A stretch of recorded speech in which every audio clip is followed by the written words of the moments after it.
اللہ اللہ اللہ اللہ نحمده ونصلي على رسوله الكريم فاعوذ بالله من الشيطان الرجيم بسم الله الرحمن الرحيم ان الذين كفروا سواء عليهم أأنذرتهم أم لم تنذرهم لا يؤمنون صدق الله العظيم۔ سورہ بقرہ کی 6ویں آیت۔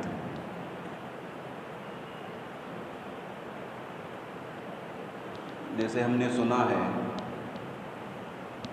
کہ ابتداءً جو 20 آیتیں ہیں اس میں اللہ تبارک و تعالیٰ نے 3 جماعتوں کا ذکر کیا ہے۔ اصل میں 2 ہی ہیں، مسلمان اور کافر۔ کافر میں ایک اور اعتبار سے دیکھا جائے تو 2 ہو جاتے ہیں، یعنی 3 جماعتوں کا اللہ نے تذکرہ کیا ہے 20 آیتوں میں۔ پہلے کی 5 آیتوں میں مومنین کا تذکرہ، پہلے کی 5 آیتوں میں کن کا تذکرہ ہے؟ مومنین کے بارے میں ہم سنیں نا، مومنین کون ہیں؟ متقی ہیں، ان کے صفات کیا ہیں، وہ کیا کام کرنے والے ہیں، یہ 5 آیتیں ہم سنیں۔ اس کے بعد 2 آیتوں میں کافرین کا تذکرہ، کن کا؟ جو کھلم کھلا نبی کا انکار کرتے ہیں، نبی علیہ السلام کی لائی ہوئی شریعت کا جو انکار کرنے والے کافر ہیں، ان کا 2 آیتوں میں ذکر کیا گیا، 2 آیتوں میں ان کو بیان کیا گیا کہ کافرین کون ہیں۔ پھر اس کے بعد 13 آیتوں میں منافقین کا تذکرہ ہے۔ کتنی آیتوں میں؟ 13 آیتوں میں۔ تو مکمل 2 رکوع شروع کے۔ پہلے رکوع میں مسلمان اور کافر، ان دونوں کا تذکرہ ایک رکوع، اور اس کے بعد والا جو دوسرا رکوع ہے اس میں صرف منافقین کا تذکرہ 13 آیتوں میں۔ تو مکمل اس طرح کی 20 آیتیں ہیں جس میں اللہ تبارک و تعالیٰ نے 3 جماعتوں کا تذکرہ کیا ہے، احوال بیان کیے ہیں۔ جیسے بتایا گیا، بنظر غائر اگر دیکھا جائے تو یہ اصل میں 2 ہی جماعتیں ہیں، ایک ہے مسلمان اور دوسرا ہے کافر۔ یہ منافقین بھی کافر ہی کی ایک جماعت ہے، منافقین بھی کیا ہے؟ کافر ہی کی ایک جماعت ہے۔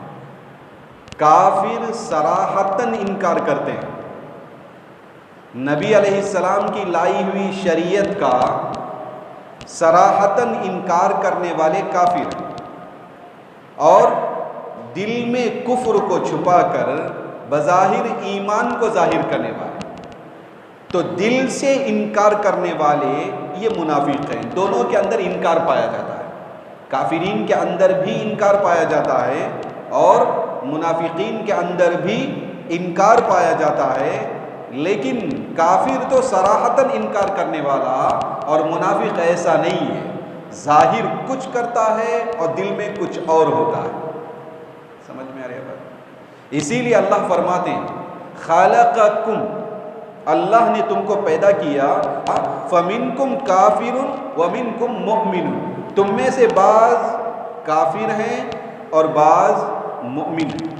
تو اللہ 2 ہی جماعتیں بتاتا ہے، رنگ کا اعتبار کیے بغیر، نسل کا اعتبار کیے بغیر، زبان کا اعتبار کیے بغیر، ملکوں کا اعتبار کیے بغیر، مختلف تہذیبوں کا اعتبار کیے بغیر، ادیان کا اعتبار کیے بغیر، اس دنیا میں پائے جانے والے سارے لوگوں کو ان دو قسموں میں تقسیم کیا جا سکتا ہے. ایک طرف مومن ہے جو اللہ اس کے رسول کو ماننے والا، نبی علیہ السلام کی لائی ہوئی شریعت کو ماننے اور اقرار کرنے والا، اور دوسری طرف کافر ہے، خواہ وہ نصارہ کی شکل میں ہو، یہود کی شکل میں ہو، مشرک کی شکل میں ہو، یا بت پرست کی شکل میں ہو، یا سورج کے پوجا کرنے والے کی شکل میں ہو، یا چاند کے پوجا کرنے والے کی شکل میں ہو، یا کسی مورتی کو پوجنے اور خاص مورتی کی عبادت کرنے والے کی شکل میں ہو. جتنے لوگ ہیں یہ سارے کے سارے ایک فہرست میں، ایک قسم میں آ جاتے ہیں، اور وہ ہیں کافر، اللہ کا انکار کرنے والے. ٹھیک ہے، یہی دونوں کا تذکرہ سورہ فاتحہ میں کیا گیا. مومنین کے تعلق سے بتایا گیا وہ منعم علیہم، اللہ مومن سے بہت خوش ہوتا ہے، اس لیے کہ اللہ کو ماننے والے لوگ، اللہ کو تسلیم کرنے والے لوگ. اس لیے قرآن سورہ فاتحہ میں اللہ نے فرمایا کہ وہ منعم علیہم وہ لوگ ہیں جن پہ انعام کیا گیا، یہ ایک جماعت، جن پر انعام کیا گیا، یہ ایک جماعت، یہ مسلمانوں کی جماعت. اور دوسرے کافر کے تعلق سے اللہ نے کیا فرمایا؟ مغضوب علیہم، یہ وہ لوگ ہیں جن پر اللہ کا غضب نازل کیا گیا، اور ضالین یہ گمراہ لوگ ہیں. ان دونوں کے بارے میں سورہ فاتحہ میں بتایا گیا، اور سورہ فاتحہ کے بعد جو سورت آتی ہے اس کو تفصیل کے ساتھ بتاتی ہے. ابھی 5 آیتوں میں مومنین کا تذکرہ تھا، اور اس کے بعد 2 آیتوں میں کافرین کا تذکرہ کرتے ہوئے اللہ فرماتے ہیں ان الذین کفروا، یقیناً وہ لوگ جنہوں نے کفر کیا. کفر کیا بولے تو اللہ کا انکار کیا، اللہ کا انکار کیا. کفر کے عربی میں کیا کرتے ہیں معلوم؟ 2 معنی بیان کرتے ہیں ہمیشہ عربی میں، ایک لغوی معنی، ایک اصطلاحی معنی. لغوی معنی کیا ہے؟ کفارہ کے معنی چھپانا، اللہ کی نعمتوں کو، حق کو چھپانے والا، ایک لغوی معنی. اصطلاحی معنی کیا ہے؟ نبی علیہ السلام جو شریعت لے کر آئے ہیں اس کا انکار کرنے والا. التکذیب بما جاء بہ النبی صلی اللہ علیہ وسلم، نبی علیہ السلام جو شریعت لے کر آئے ہیں اس کا انکار کرنے والا یہ کافر ہے. ٹھیک ہے، کافر کون ہے؟ نبی کی شریعت. نبی کی شریعت میں کیا ہے؟ اللہ پر ایمان لانا ہے، اللہ کی صفات کو ماننا ہے. اللہ کا انکار کرنا کفر ہے، اللہ کی صفات کا انکار کرنا کفر ہے. نبی کو ماننا و تسلیم کرنا ہے کہ یہ نبی ہیں، نبی کا انکار کرنا یہ کفر ہے. نبی خاتم الانبیاء ہیں، ان کی جو بعض خاص صفتیں ہیں ان کو ماننا ہے، اس کا انکار کرنے والا یہ کافر ہے. سمجھے؟ یہ سارے کیا ہیں؟ یہ کافر ہیں. تو اللہ فرماتے ہیں ان الذین کفروا، وہ لوگ جنہوں نے کفر کیا، کافر ہیں، سواء علیہم ان پر برابر ہے، انذرتہم ام لم تنذرہم آیا آپ ان کو ڈراؤ یا نہ ڈراؤ، لا یؤمنون وہ ایمان نہیں لائیں گے. دیکھو اللہ کتنی بڑی بات فرماتے ہیں. نبی علیہ السلام بہت محنت کی ہے، جب سے نبی بنے مسلسل محنتیں، اذیتیں برداشت کرتے، تکلیفیں برداشت کرتے، جسمانی اعتبار سے، روحانی اعتبار سے، ہر اعتبار سے تکلیف برداشت کرتے ہوئے اللہ کا جو حکم ہوتا وہ لوگوں تک پہنچاتے. بعض ان کی باتوں کو مان کے ایمان میں داخل ہو جاتے، اور بعض کھلا انکار کرتے اور کہتے ہیں کہ نہیں ہم آپ کی بات کو نہیں مانیں گے، ہم آپ کی بات کو، ہم نبی، آپ کو نبی تسلیم نہیں کریں گے. حالانکہ وہ پہچانتے ہیں نبی ہیں، لیکن ضد کی وجہ سے، ہٹ درمی کی وجہ سے وہ کیا کرنے والے نہیں ہیں؟ ماننے والے نہیں ہیں. نہیں مانیں گے، ہمیں کیا پڑا ہے، آپ ہزارہ بات ہمارے سامنے پیش کرو، ہم آپ کی بات ماننے والے نہیں ہیں. یہاں کافرین سے کون سے کافر مراد ہیں؟ کافر 2 قسم کے ہیں. یہ کافر وہ ہے جو نہ جاننے کی وجہ سے، بے علمی کی وجہ سے، یا توجہ نہ ہونے کی وجہ سے وہ انکار کرتا ہے. ٹھیک ہے، اس کو بتایا جائے کہ یہ صحیح ہے، یہ حق ہے، یہ اللہ کا کلام ہے تو وہ بعض مان لیتے ہیں. یہ ایک قسم کے کافر، یہ لوگ یہاں پر مراد نہیں ہیں، ہے نا. کافرین کی 2 قسمیں. یہ قسم وہ ہے جو بے توجہی کی وجہ سے باتیں سمجھتی نہیں ہے، عدم فرصت نہ ہونے کی وجہ سے باتیں انہیں سمجھ میں نہیں آتی، لیکن جب ان کے سامنے بتایا جاتا ہے کہ یہ حق ہے، یہ صحیح ہے، تو مان لیتے ہیں۔ بہت سے لوگ مسلمان ہوئے نبی علیہ السلام کے زمانے میں، نبی تو اکیلے تھے، تنہا تھے، اور ان کے ایمان پر، ان کی دعوت پر، ان کی محنت پر ہزاروں لاکھوں کے لوگ مسلمان ہو گئے۔ کتنے لوگ مسلمان ہوئے؟ تو کافرین سے وہ مراد نہیں جو بے توجہی یا نہ توجہ، عدم توجہی کی وجہ سے بات کو سمجھتے نہیں ہیں، وہ لوگ مراد نہیں، بلکہ یہاں کافرین سے کون مراد؟ ہٹ درمی کرنے والے، بس کفر پر بضد رہنے والے، اپنی ضد کے ساتھ کفر کا اقرار کرنے میں، حالانکہ وہ جانتے ہیں کہ نبی حق پر ہے، نبی کی باتیں صحیح ہیں، لیکن ضد کی وجہ سے، ہٹ درمی کی وجہ سے وہ نبی علیہ السلام کو مانتے نہیں، نبی کی دعوت کو قبول نہیں کرتے۔ تو اللہ ان کافروں کے بارے میں فرماتے ہیں یہ کافر ایسے ہیں، یہ لوگ ایسے ہیں، آپ آیا ان کو ڈراؤ یا نہ ڈراؤ، آپ آیا ان کو نصیحت کرو یا نہ کرو، آپ کی نصیحت، آپ کا ڈرانا ان کے حق میں فائدہ دینے والا نہیں ہے۔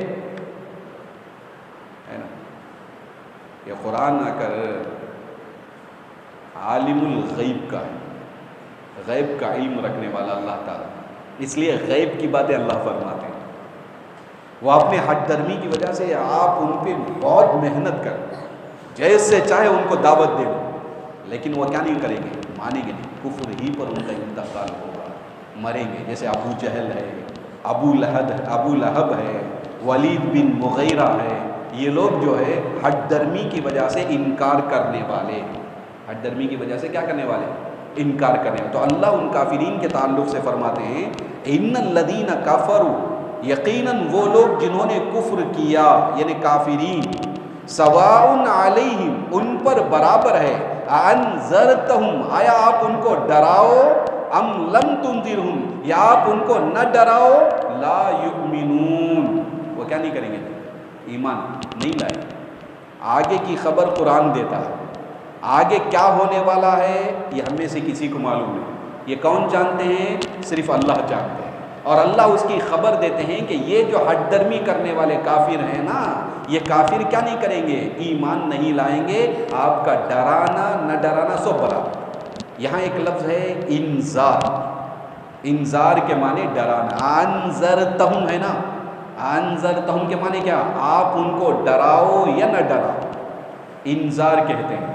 ڈرانا مطلب ڈرانا کون سا ڈرانا؟ یہ کہ آدمی شیر کو دیکھ کے ڈرتا ہے، چور کو دیکھ کے ڈرتا ہے، ڈاکو کو دیکھ کے ڈرتا ہے، وہ ڈرنا یہاں پر مراد نہیں، وہ ڈرانا یہاں پر مراد نہیں، بلکہ ڈرانا تو کیسا ڈرانا؟ جیسے باپ اپنے بیٹے کو ڈراتا ہے، جیسے ماں اپنے بچوں کو ڈراتی ہے، اس طرح کہ اس ڈرانے میں شفقت ملی ہوتی ہے، اس ڈرانے میں محبت ملی ہوئی ہوتی ہے۔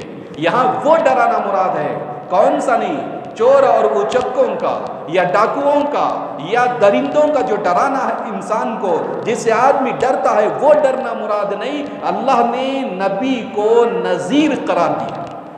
کیا مانے؟ نذیر یعنی ڈرانے والے۔ ڈرانے والے تو چور کے جیسے چاقو لے کے ڈرانے والے ہیں، مانا نہیں۔ چاقو لے کے چور آ گئے، آپ دیں گے، نہیں دیں گے تو میں آپ کو چاقو چھپا دوں گا، ڈر کر آپ بھی چیزیں دے دیتا ہے۔ بندوق لے کر آ گیا، آپ دیں گے تو ٹھیک ہے، نہیں تو ہم آپ کو شوٹ کر دیں گے، ڈر کے آدمی دے۔ وہ ڈرانا مراد کیا؟ وہ ڈرانا مراد نہیں ہے۔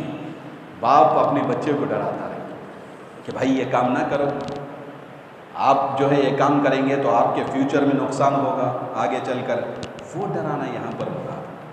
قرآن میں دو چیزیں ذکر کی گئی نبیوں کے لیے، ایک ہے ابشار اور ایک ہے انذار، خوشخبری دینا اور ڈرانا۔ وہاں آئے گا انبیاء جو اپنے لوگوں کو جو سمجھاتے ہیں، دو طریقے پہ سمجھاتے ہیں، اپنی قوم کو جو سمجھاتے ہیں، اور داعی کا کام بھی یہی ہوتا ہے کہ لوگوں پہ جو محنت کرتا ہے دو طریقے پہ محنت ہوتی ہے، ایک ہے ابشار، بشارت دینا، خوشخبری دینا، خوشخبری دی جاتی ہے اگر آپ اس طرح عمل کریں گے تو آپ کو نفع ہوگا، دنیا میں آخرت میں بھی نفع ہوگا، آپ کو جنت دی جائے گی، جنتوں کی نعمتیں آپ کو دی جائیں گی، حوریں آپ کو ملے گی، جنت کے باغات آپ کے لیے، جنت کی نہریں آپ کے لیے، یہ ہے ابشار، بشارت، خوشخبری دینا.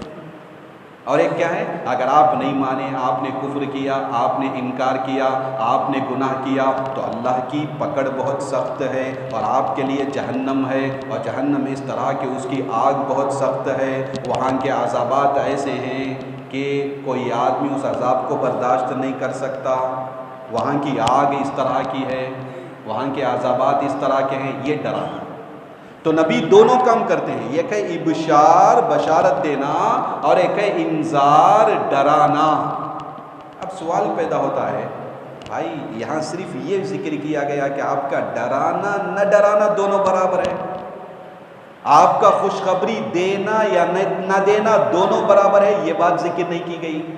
تو اس کی وجہ بتاتے ہیں، بھائی جب آدمی ڈرانے سے نہیں سدھرے گا وہ خوشخبری دینے سے کبھی نہیں سدھرے گا.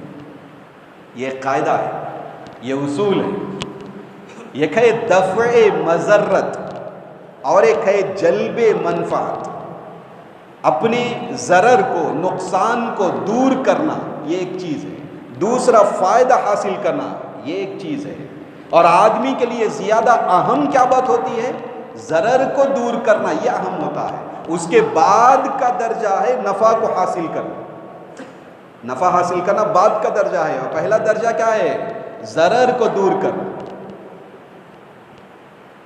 کوئی سنورتا ہے زیورات کے ذریعے یا وہ کسی بھی انداز سے، کسی بھی طریقے، اگر کوئی سنورنا چاہتا ہے تو پہلے کیا کرے گا؟ وہ پہلے جو ہے وہ اپنے جسم کا جو میل کچیل ہے اس کو دور کرے گا.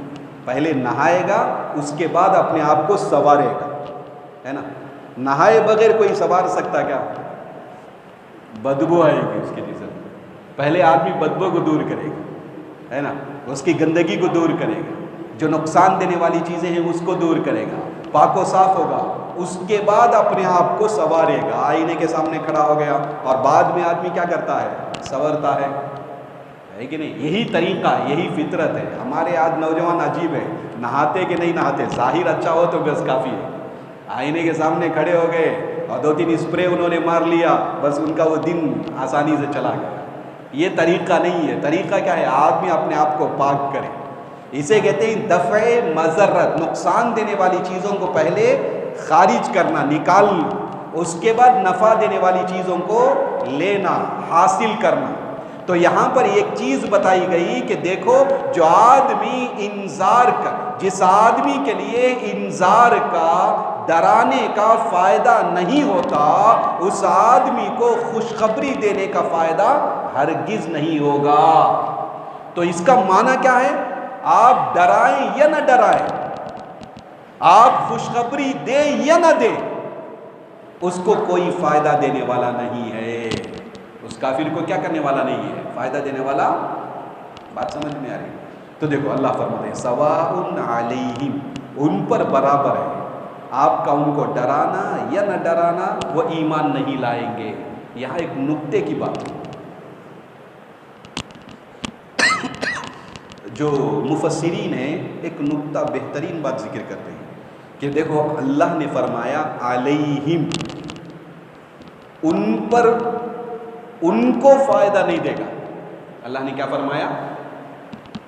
آپ کا ان کو نصیحت کرنا، ان کو ڈرانا، یہ کیا نہیں کرے گا؟ علیہم کے معنی کیا ہیں؟ ان کو، یعنی ان کافرین کو فائدہ نہیں دے گا. ڈرانے والے کو، نبی کو، داعی کو یہ فائدہ نہیں دے گا. یہ کہیں ذکر نہیں کیا گیا. سمجھ میں آ رہی بات؟ سواء علیہم وعلیکم وعلیکا، یہ لفظ نہیں ہے قرآن میں. یعنی آپ کے لیے بھی فائدہ دینے والا نہیں اور ان کافرین کے لیے بھی فائدہ دینے والا نہیں. ایسا ذکر کیا گیا کیا؟ نہیں. صرف یہ ایک بات بتائی گئی، ان کافرین کو فائدہ دینے والا نہیں ہے. تو معنی کیا ہے؟ انذار اور تبشیر جو ہے وہ مقابل کو فائدہ دے یا نہ دے، لیکن ڈرانے والے کو اور خوشخبری دینے والے کو یقیناً فائدہ دے گا. اس لیے کہتے ہیں آپ اپنا کام کرتے جائیں. آپ کا جو کام ہے نا، وہ کام ہم کسی کو دے کے بھائی مانتا نہیں، اس کا معنی کہ ہم کام چھوڑ دیں. نماز کو ہم نے بلایا 1 سے 4 مرتبہ بلایا اور وہ نماز کے لیے آنے والا نہیں ہے. کتنی محنتیں ہم نے کی لیکن وہ آنے کے لیے تیار نہیں. تمہارا کیا ہے, ہم اس کو چھوڑ دیں گے؟ نہیں, ہمارا کام تو کرتے رہنا ہے. اس کو فائدہ دے یا نہ دے, لیکن ثواب تو ہم کو ملنے والا ہے. ثواب تو کیا کرنے والا ہے, ہم کو ملنے والا ہے. دنیاوی اور اخروی دونوں اعتبار سے فائدہ اس کو ہونے والا ہے. اس لیے کہتے ہیں ان کو فائدہ دے کہ نہ دے, لیکن ہمارا کام یہ ہے کہ ہم اس کو کرتے جائیں. ایک مرتبہ ہم جو ہے پڑھنے کے زمانے میں جماعت میں گئے تھے, 3 دن کی جماعت تھی, بنگلور گئے تھے. بڑے بڑے اکابر, بڑے بڑے لوگ ہمارے ساتھ تھے. ہم طلباء تھے اس وقت, پڑھنے والے, بڑی جماعت کے پڑھنے والے طلباء. ایک اچھی جماعت طلباء کی بن گئی تھی بنگلور کے لیے. اور اس وقت جو داعی حضرات بڑے درجے کے, جو پرانے ہیں, بڑے ہیں, ان لوگوں کو طلباء, باقیات کے طلباء ہیں, بہت بڑی, وہ بھی بڑی جماعت کے طلباء باقیات کے, تو بڑے بڑے لوگوں کو ساتھ کر دیا گیا. اس میں اساتذہ تھے, بڑے اساتذہ. اقبال حضرت رحمۃ اللہ علیہ, بہت بڑے علامہ ہیں جو ہمارے حضرت, جو اقبال حضرت تھے, اللہ وہ جو انتقال کر گئے, اللہ ان کی قبر کو نور سے بھر دے.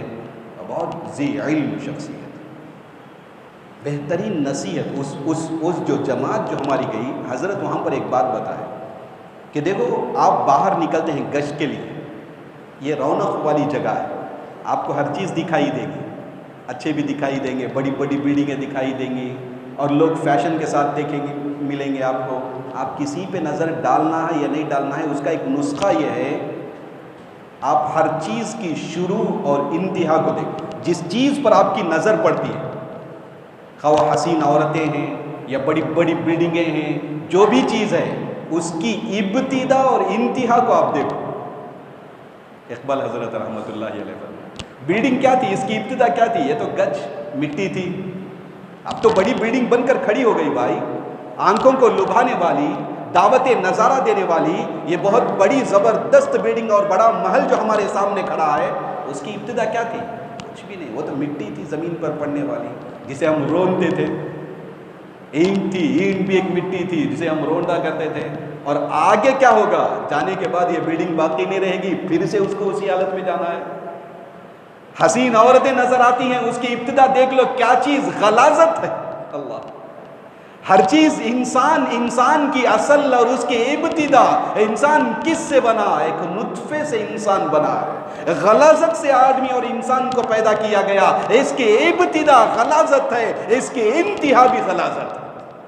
مرنے کے بعد میت بنتا ہے تو میت یہ غلاظت ہے, اس وجہ سے اس میت کو مسجد کے اندر لے کر نہیں جایا جاتا, باہر خارج مسجد جنازے کی نماز پڑھانی. گندگی نکلے گی, گندگی گرے گی, یہ سب مسائل ہیں اپنی جگہ. ابتدا بھی غلاظت, انتہا بھی غلاظت. اب بارونق ہو کر کیا فائدہ, اب دعوت نظارہ دے کر کیا فائدہ؟ ابتدا اور انتہا کو دیکھو. جماعت میں حضرت بتایا تھا. تو اس طرح جو ہے بڑے بڑے لوگ, اقبال حضرت تھے, اور اسی طرح ہمارے مفتی ابو بکر صاحب دامت برکاتہم, بہترین استاذ, نصیحت کرنے والے, لوگوں کی طلباء کی تربیت کرنے والے, رجال ساز ان کو کہا جا سکتا ہے. لوگوں کی تربیت کیسی کرنی ہے, ایسے حضرت نے تربیت کی. ایسے جماعت کے بڑے بڑے لوگ, سلیم صاحب رحمۃ اللہ علیہ, وانمبڑی کے بڑے آدمی, پرانے آدمی ہیں. سلیم حضرت تھے وانمبڑی کے, جماعت کے ساتھی ہیں بڑے, اور دوسرے بھی بڑے بڑے لوگ ہمارے ساتھ تھے. اقبال صاحب تھے ساتھ میں, اور بہت سے لوگ تھے جو جماعت کے ساتھی تھے. آمبور کے بھی تھے. وہاں اصل میں بتانا یہ ہے, جب ہم وہاں پر گئے تو بہترین طریقے سے تربیت کی گئی, مشق کیا گیا, لوگوں کو بلایا گیا, نقد لانے کی کوشش کی گئی, یہ ساری چیزیں ہوئی. اس میں ایک ساتھی آ کر ایک شعر ہوئی جو جماعت کے کام کی عکاسی کرتا ہے, سارے جماعت کے کام کو ظاہر کرتا ہے. بہترین انداز سے وہ شعر بولے. کیا شعر ہے؟ کہنے لگے کہ بھائی ہمارا تو کام ہے جلاتے چلے چراغ, ہمارا تو کام ہے جلاتے چلے چراغ, راستے میں دوست یا کسی دشمن کا گھر ملے. ہم کو دیکھنا نہیں یہ دوست کا گھر ہے یا دشمن کا گھر ہے, ہمارا کام کیا ہے؟ چراغ جلاتے, اس کو روشن کرتے چلے جانا ہے. بہترین مثال, بہترین شعر انہوں نے کہا. اس وقت جتنے طلباء تھے وہ سارے طلباء آج بھی اس کو یاد رکھیں. میں قریب ایک دوست کو فون کیا تھا، ساتھی کو، جو ہمارے اس جماعت کے ساتھی تھے، وہ بتایا تو وہ شعر وہ ان کو بھی یاد ہے ابھی. ہم نے اپنا تو کام ہے جلاتے چلے چراغ، راستے میں دوست خواہ کسی دشمن کا گھر ملے. اللہ قرآن میں فرماتے ہیں دیکھو یہ جو نفع نہیں دے گا علیہم، ان لوگوں پہ نفع نہیں دے گا، ان لوگوں کے لیے فائدہ نہیں، کافرین کو نفع دینے والا نہیں، لیکن جو داعی ہے، داعی اسلام ہے، وقت کا جو نبی ہے، اس کو فائدہ دینے والا نہیں، یہ معنی نہیں ہے. اسی وجہ سے ہم دیکھتے ہیں نبی علیہ السلام ان آیتوں کے اترنے کے وقت اور ان آیتوں کے نازل ہونے سے پہلے، ان آیتوں کے نازل ہونے کے بعد ہما دم نبی علیہ السلام دعوت کا کام کرتے، تبلیغ کا کام کرتے، ہر ایک آدمی کے ساتھ جن کے تعلق سے معلوم تھا کہ ان لوگوں کو کوئی نفع دینے والا نہیں، ان لوگوں کے لیے بھی اللہ کے نبی نے محنت کی، دین کا کام، ان کے پاس بھی جا کر دعوت کرو. ڈراؤ یا نہ ڈراؤ کوئی فائدہ نہیں دے گا، یہ بتا دیا گیا. لیکن اس کے باوجود کیا کرتے؟ نبی علیہ السلام جا کر انہیں ڈراتے، انہیں بتاتے، انہیں سمجھاتے. دیکھو بھائی، اصل ہمارا کام جو ہے یہ دعوت اور دین کا کام یہ بہت اہم ہے. غیروں پر محنت کی جائے، یہ اصل، یہ نبی علیہ السلام کا یہی اصل کام، یہ اصل سنت ہے نبی علیہ، جو ہم کرتے نہیں ہیں. ہمیں خوف ہوتا ہے، ہمیں ڈر ہوتا ہے کہ بھائی ہم غیر کے سامنے جا کر ہم کیسے دین کی بات کو پیش کریں. حالانکہ پورا قرآن یہ دعوت، اسلام یہ دعوت دینے کا نام ہے. اسلام کس کا نام ہے؟ اسلام اس کا نام نہیں کہ ہم نے نماز پڑھ لیا، ہم نے روزہ رکھ لیا، ہم نے تسبیح پڑھ لی، ہم نے قرآن کی تلاوت کر لی، یہ اسلام نہیں. اسلام کا کام یہ ہے اور مسلمان کا کام یہ ہے جیسے خود عمل کرتا ہے غیر مسلم اس کے تعلق سے سوچے، اس کے تعلق سے اس پر دین کی خدمت کرے. ہم اپنے اعتبار سے کسی بھی طریقے سے، زبانی طریقے سے بول سکتے ہیں تو بہت اچھا ہے، یہی اول درجہ ہے. ہم زبانی اعتبار سے اس کو سمجھائیں دین کیا ہے، اللہ کیا ہے. کئی سال ہمارے ساتھ رہتے ہیں، بہت سے ہمارے گھروں میں کام کرنے والے غیر آتے ہیں، یا غیروں سے ہمارا تعلق ہوتا ہے، دوستانہ تعلق ہوتا ہے، یا کوئی اور ایسے تعلقات ہوتے ہیں، لیکن کبھی ہمارے ذہن میں نہیں آتا کہ ہمارا فریضہ ہے ہم دین کی بات اس کے سامنے پیش کریں. یہ ہمارا دینی فریضہ ہے، یہ اہم ہے. اور اسی دینی فریضے کو نبی نے ادا کیا، صحابہ نے ادا کیا، اور صحابہ اکرام کا کام یہ تھا، نبی کا کام یہ تھا، وہ دین کے اس فریضے کو ادا کرتے تھے. یہ اصل چیز ہے، آج بالکل ہمارے ذہن میں نہیں. تو ہم اپنے ایک تو ہے اقوال کے ذریعے، اپنی باتوں کے ذریعے اسے دین کی دعوت دیں، اور اسی طرح اپنے اخلاق کے ذریعے، اپنے کردار کے ذریعے اس کے ساتھ ہمارا معاملہ ایسا ہو کہ وہ دیکھ کر پہچان لے، ارے یہ مسلمان ہے، اس کا اسلام بہترین تعلیم دیتا ہے، اس کا اسلام اخلاق کی تعلیم دیتا ہے، اس کا اسلام سچ بولنے کی تعلیم دیتا ہے، اس کا اسلام دھوکہ دینے سے منع کرتا ہے، جھوٹ بولنے سے منع کرتا ہے، اور غلط چیزوں سے اس کا اسلام منع کرتا ہے، اچھی چیزوں کی تعلیم دیتا ہے. یہ کیسے سمجھے؟ انسان کے اخلاق، اس کے اطوار، اس کے کردار کو دیکھ کر سمجھے. یہ بھی دین کے دعوت کی قسم. ہم اپنے اخلاق کو سنبھالیں، اپنے طور و طریقے کو اسلامی انداز میں.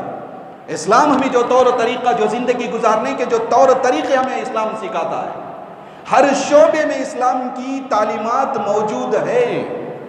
جو بھی شعبہ ہمارا ہے، خواہ تجارت کا ہو، معاشیات کا ہو، یا جو بھی شعبہ ہو، وہ تمام شعبے میں اسلام کی ایسی تعلیمات ہیں کہ کسی مذہب کی ایسی تعلیمات نہیں ہیں. ہم ان تعلیمات کو سمجھیں، ان تعلیمات کو اختیار کرے اور لوگوں کے سامنے اس کو ظاہر کرے. اس ظاہر کرنے کا نتیجہ یہ ہوگا وہ مسلمانوں کو خیر کا سمجھے گا، وہ اسلام کو خیر سمجھے گا. لیکن آج ہمارے اخلاق کی وجہ سے، ہمارے کردار کی وجہ سے، ہمارے اس طور و طریقے کی وجہ سے کوئی کافر مسلمان ہو جائے، ایسا اب نہیں ہوتا ہے، بالکل نہیں ہوتا ہے. حالانکہ ایسا ہی ہوتا تھا. صحابہ اکرام جو جنگیں کر کے چلے جاتے تھے، تلوار سے اسلام نہیں پھیلا ہے، اخلاق سے اسلام پھیلا ہے نا. یہ ہمیں سے ہر ایک جانتا ہے، ہر مسلمان جانتا ہے. اتنی جنگیں نہیں لڑی گئی، اتنے لوگ اس تلوار کی وجہ سے تو کوئی نہیں آئے. اخلاق کی وجہ سے جم غفیر داخل ہونا شروع ہوا. صحابہ اکرام کے اخلاق کو دیکھ کر ہندوستان میں آئے، بعض ممالک میں آئے، تو ان کے اس اخلاق کو دیکھ کر بہت سے لوگ مسلمان ہوئے. تاریخوں میں بڑے طویل لمبے لمبے بڑے بڑے واقعات ذکر کیے گئے. تو ہمارا کام یہ ہے ہم دعوت کا کام کریں، ہے نا. نبی علیہ السلام بار بار دعوت کا کام کرنے کے بعد، بات سمجھ میں آ رہی، نبی علیہ السلام کافرین کے پاس، غیر مسلم کے پاس دعوت کا کام، دین کا کام کرنے کے بعد وہ ایمان لانے سے رکتے رہے، ایمان لانے سے انہوں نے انکار کر دیا. تو اب اللہ تسلی دیتے ہیں نبی کو، اے اللہ کے رسول، اے نبی، آپ ان کو ڈراؤ نہ ڈراؤ، ان کو کوئی فائدہ دینے والا نہیں، اس لیے کہ کٹر کافر ہے. یہ سادہ کافر نہیں ہے، یہ کٹر کافر ہے. سمجھ میں؟ تو بہرحال یہاں پہ علیہم کا لفظ دلالت کرتا ہے کہ ان کے لیے نفع نہیں ہے، لیکن دعوت دینے والے کے لیے، ہر آدمی کو دعوت دینا ضروری ہے، اس کے لیے نفع ہے. تو فرماتے ہیں ام لم تنذرہم لا یؤمنون، وہ ایمان نہیں لائیں گے. آگے اللہ فرماتے ہیں ختم اللہ علی قلوبہم، اللہ نے مہر لگا دیا ان کے دلوں پر. ایسی بڑی بات ہے قرآن، اللہ کے علاوہ کوئی بول ہی نہیں سکتا ایسا کلام. فرماتے ہیں وہ کافرین ہے نا، ایمان نہیں لاتے نا. کیوں ایمان نہیں لاتے؟ آپ کی اتنی محنت کے باوجود، آپ کے اخلاق کو، کردار کو دیکھ کر بہت سے مسلمان ہو گئے، لیکن یہ کافر ایمان نہیں لاتے ہیں. اس کی وجہ کیا ہے؟ محنتوں کے باوجود، نبی علیہ السلام کی محنتیں کیسی محنتیں، ان محنتوں کے باوجود وہ ایمان نہیں لاتے، اسلام میں داخل نہیں ہوتے. وجہ کیا ہے؟ اللہ فرماتے ہیں ختم اللہ علی قلوبہم، اللہ نے ان کافروں کے دلوں پہ مہر لگا دی.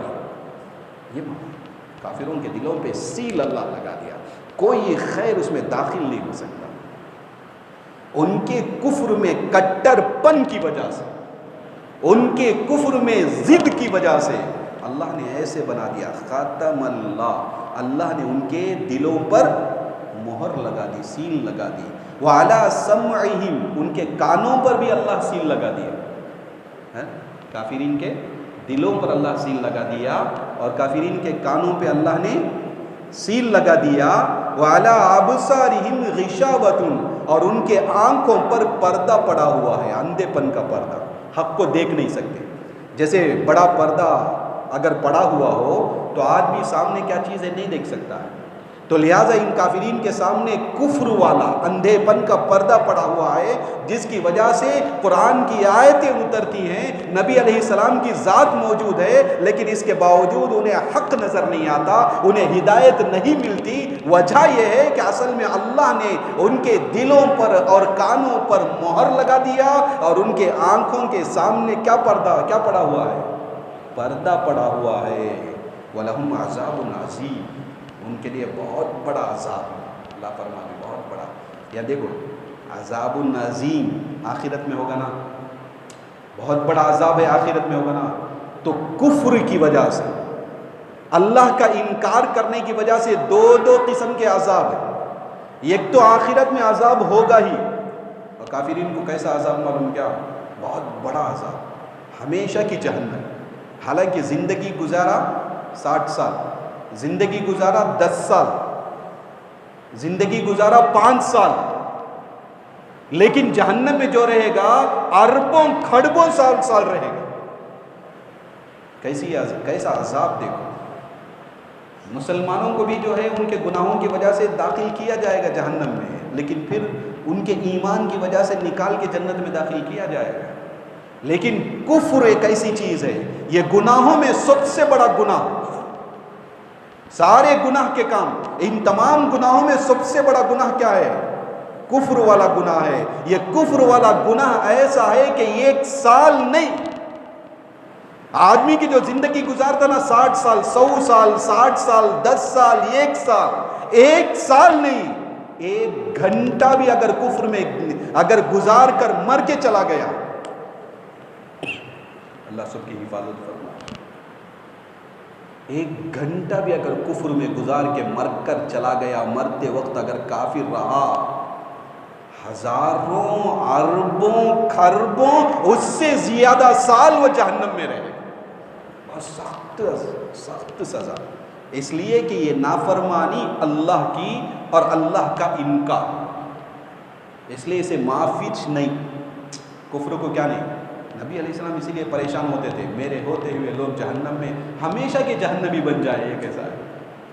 نبی علیہ السلام کی ذات موجود ہو اور لوگ جو ہے جہنمی، دائمی طور پہ جہنمی بن جائے، یہ فکر نبی علیہ السلام کو کھائے جاتی۔ اس لیے دنیا میں جتنی محنت ممکن تھی، جتنی محنت ممکن تھی، وہ ساری محنت نبی علیہ السلام نے کی۔ سمجھ میں آ گیا؟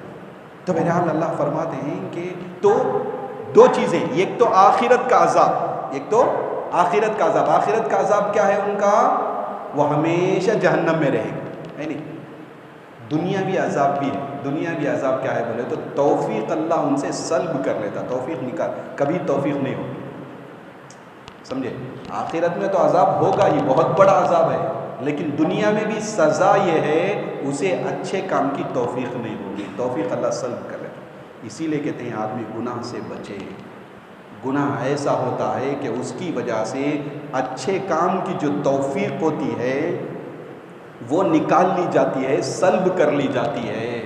اس لیے آدمی گناہ سے بچے۔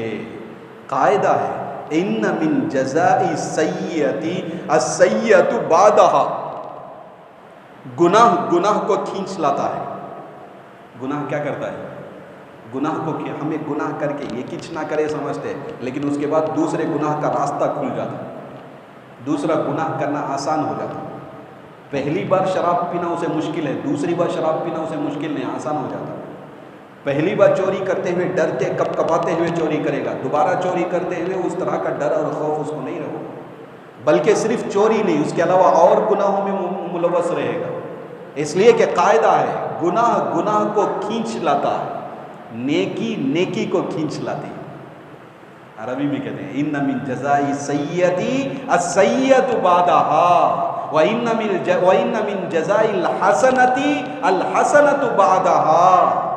گناہ کو کھینچ لاتا ہے اور نیکی کیا کرتی ہے؟ نیکی کو کھینچ لاتی ہے۔ اس لیے اچھا کام کرو اور اچھے کام کی توفیق ملے گی۔ اچھا کام کرو تو کیا ہوگی؟ اور اچھے کام کی توفیق ملے گی۔ برا کام کرو گے تو پھر راستہ کھلے گا ایک اور برے کام کا۔ اچھے کام کی توفیق سلب کر لی جائے گی، نکال لی جائے گی۔ وہی بتایا گیا خاتمہ، اللہ نے مہر لگا دی۔ مفسرین ایک بات بتاتے ہیں، دیکھو بھائی، دل اور کانوں کے لیے مہر کا لفظ اللہ استعمال کیا، آنکھوں کے لیے پردے کا لفظ استعمال کیا، یہ دونوں میں فرق کیا ہے؟ دل اور کان جو نہیں سمجھتے نا، جسے کہتے ہیں ادراک نہ کرنا، نہ سمجھنا، تو دل کے نہ سمجھنے کے لیے اور کانوں کے نہ سننے کے لیے اللہ کیا لفظ استعمال کیے؟ مہر لگانا، سیل ڈالنے کا لفظ استعمال کیے نا۔ اور نہ دیکھنے کے لیے، حق کو نہ دیکھنا، ہدایت کو نہیں دیکھنا، اس کے لیے مہر کا لفظ اللہ استعمال نہیں کیا، بلکہ کیا لفظ استعمال کیا؟ اللہ پردے کا لفظ استعمال۔ سمجھ میں آتی بات؟ آنکھوں کے لیے پردے کا لفظ استعمال کیا گیا قرآن میں، اور دل کے ادراک نہ کرنے کو اور کانوں کے نہ سننے کو مہر کے ذریعے تعبیر کیا گیا، مہر لگانا۔ اس کی وجہ بتاتے ہیں، دیکھو دل جو سمجھتا نہیں، دل اور عقل دونوں ایک جیسے ہوتے ہیں۔ کبھی عقل کے لیے دل کا لفظ استعمال کیا جاتا ہے، دل کے لیے دل کا لفظ استعمال ہوتا ہے، یہی قلب والا لفظ عقل کے لیے بھی استعمال کیا جاتا ہے۔ تو بہرحال نہ سمجھنا جو ہوتا ہے عقل کے ذریعے یا دل کے ذریعے سمجھنا، یہ چاروں جانب سے ہوتا ہے۔ سامنے والی چیز کو سمجھے گا، بعد والی چیز کو نہیں سمجھے گا، یہ معنی نہیں نا، چاروں جانب سے سمجھ سکتے نا ہم پیچھے سے۔ اسی طرح آواز جو سنتے ہیں یہ بھی چاروں جانب سے ہم سن سکتے ہیں، سامنے سے بھی سن سکتے ہیں، یہاں دائیں کوئی بولتا ہے وہاں سے بھی سن سکتے ہیں، بائیں کوئی بولتا ہے تو وہ بھی ہمیں سنائی دیتا ہے، ہمارے پیٹھ کے پیچھے اگر کوئی بولے تو وہ بھی کیا ہوتا ہے؟ ہمیں سنائی دیتا نا۔ تو اس لیے اللہ کہتا ہے اب آ کر کہیں سے آواز نہیں آئے گی، اس لیے کہ پردہ نہیں ڈالا گیا کانوں پہ، سیل لگا دی گئی، سیل لگا دی گئی، سیل مہر لگا دیا جائے۔ اب اس میں کہیں سے کسی جانب سے کیا نہیں ہوگا؟ کوئی چیز سنائی نہیں دے گی۔ اسی طرح عقل کا، دل کا ادراک یہ ہر جانب سے ہوتا ہے، اس لیے وہاں بھی اللہ لفظ کیا استعمال کیے؟ اللہ نے انہیں مہر لگا دیا۔ اب کہیں سے کوئی بات ان کو سمجھ میں نہیں آئے گی، کہیں سے کوئی بات ان کو سنائی نہیں دے گی، لیکن دیکھنا یہ صرف سامنے ہوتا ہے، پیچھے نہیں دیکھتا نا، صرف کیا ہوتا ہے؟ سامنے ہوتا ہے، اور پردہ پڑ گیا سامنے دکھائی نہیں دے گا، تو یہ صرف سامنے دیکھتا ہے، سامنے کی جانب کو، اور اس کے روکنے کے لیے پردہ کافی ہے، سیل کی ضرورت نہیں ہے۔ اچھا بھائی، یہ پردہ ڈالنا، سیل لگانا، آیا حقیقتاً اس کے دل پہ صحت مہر لگا دیتے گی؟ حقیقتاً اس کے آنکھوں پہ پردہ ڈال دیتے گی؟ نہیں، ایک معنوی چیز کی ہے، یعنی نہ سمجھنے کو مہر لگانے سے تعبیر کی، نہیں سمجھتے اسے مہر لگائے بول کو بول ڈالے، بات سمجھ میں آ رہی؟ یہ اللہ جو بولے نا مہر لگایا اور اللہ نے پردہ ڈال دیا بولے نا، یہ واقعتاً دل کو مہر لگا ڈالے کی؟ نہیں، ایک معنوی چیز کیا بول کے بولتے ہیں، کہتے ہیں معنوی چیز بھی ہو سکتی ہے۔ معنوی چیز کا تو کیا، ان کے نہ سمجھنے کو اللہ مہر سے تعبیر کیا، مہر لگا دیا بول کر اللہ، یعنی معنی کیا، وہ نہیں سمجھیں گے، نہیں سنیں گے، معنی اس لیے اللہ کیا بول، مہر لگا دیا، نہیں سنیں گے، نہیں دیکھیں گے، یہ معنی نہیں دیکھیں گے، اس کے لیے پردہ اللہ ڈال دیا، یہ معنی ہے معنوی چیز۔ ابو الحسن اشعری رحمۃ اللہ علیہ یہ فرماتے ہیں کہ بھائی یہ جو ہے معنوی چیز نہیں ہے، بلکہ حقیقتاً اللہ مہر لگا دیتا ہے، کافروں کے دلوں پہ کیا کر دیتا اللہ، حقیقتاً مہر لگا دیتا، ہم کو دکھتا نہیں، فرشتوں کو دکھتا ہے، مہر دلوں پہ اور کانوں پہ مہر لگا دیا جاتا، اور یہ ہم کو دکھتا نہیں، کسے دکھتا ہے؟ فرشتوں کو دکھتا ہے، اور ان کے سامنے ایمان کے قبول نہ کرنے کا ایک پردہ ڈال دیا جاتا ہے، یہ پردہ ہم کو دکھتا نہیں، فرشتوں کو دکھتا ہے، بلکہ مومنین کے دلوں میں اللہ نے ایمان کو لکھ دیا، یہ قرآن کہتا ہے، کاتب، اللہ فرماتے ہیں اولئک کتب فی قلوبہم الایمان، مومنین وہ ہیں کہ ان کے دلوں پہ ایمان لکھ دیا گیا، مومن کے دل پہ ایمان لکھا ہوا ہوتا کہتے ہیں، اسے ہم نہیں دیکھ سکتے، آپریشن کرتے نہ چیر کے دیکھتے، نہ دل میں کیا بھی نہیں ہے، نہ مہر ہے، نہ ایمان لکھا ہوا ہے، ہمیں دکھائی دیتا نہیں، کسی ڈاکٹر کو دکھائی دیتا نہیں، ہمیں دکھائی نہیں دے گا، لیکن فرشتوں کو بعض چیزیں دکھائی دیتی ہیں جو ہمیں دکھائی نہیں دیتی ہیں، فرشتے اس کو دیکھ کر پہچانتے ہیں یہ کافر ہے، جس کے دل پہ مہر لگی ہے اس کو دیکھ کر پہچانتے ہیں یہ کافر ہے، اس پر اللہ کی لعنت کو نازل کرتے ہیں، جس کے آنکھوں کے سامنے پردہ ہے اس پردے کو دیکھ کر پہچان لیتے ہیں یہ کافر ہے، اس کے لیے وہ بد دعا کرتے ہیں، اور مومنین کے دلوں پہ ایمان لکھا ہوتا ہے، اس کو دیکھ کر وہ پہچان لیتے ہیں، اور پہچان کر ان کے لیے دعائے رحمت کرتے ہیں، کیا کرتے ہیں؟ ہمیں چیزیں دکھائی دیتی نہیں، حدیث میں آتا آدمی جب جھوٹ بولتا ہے تو اس کے منہ سے ایک بدبو نکلتی ہے جسے تم نہیں پہچانتے، لیکن فرشتے اس بدبو کو سنتے اس سے دور ہو جاتے، اس جھوٹ بولنے کے بدبو کی وجہ سے فرشتے کیا ہو جاتے ہیں، اس سے دور ہو جاتے ہیں، یہ حدیث میں آتا ہے۔ تو یہ بدبو ہمیں سننے نہیں ہوتا، ہم سب اس کو ادراک نہیں کر سکتے، سمجھ نہیں سکتے، لیکن فرشتے ادراک کرتے ہیں، تو اس طرح جو ہے ان کے دلوں پہ مہر اللہ نے لگا دیا ہے، یہ کافرین کی دنیاوی سزا ہے، آخرت کی سزا بہت بڑی ہے۔ پھر ایک مرتبہ ترجمہ کریں گے، ترجمہ اللہ فرماتے ہیں ان الذین کفروا، یقیناً وہ لوگ جنہوں نے کفر کیا، سواء علیہم، ان پر برابر ہے، انذرتہم، آیا آپ ان کو ڈراؤ، ام لم تنذرہم، یا آپ ان کو نہ ڈراؤ، لا یؤمنون، وہ ایمان نہیں لائیں گے۔ وجہ کیا؟ ختم اللہ علی قلوبہم، اللہ نے مہر لگا دیا ان کے دلوں پر، وعلی السمع، وعلی سمعہم، اور ان کے کانوں پر، وعلی ابصارہم غشاوۃ، ان کے آنکھوں پہ پردہ پڑا ہوا ہے، لہم عذاب عظیم، ان کے لیے بہت بڑا عذاب ہے۔ اللہ ہماری حفاظت فرمائے۔ اللہ تعالیٰ سے دعا ہے کہ اللہ ہمیں صحیح سمجھانے اور سمجھنے کے اللہ ہمیں توفیق عطا فرمائے، اور اس پر عمل کرنے کے ہمیں اللہ توفیق عطا فرمائے، آمین۔ وآخر دعوانا ان الحمد للہ رب العالمین۔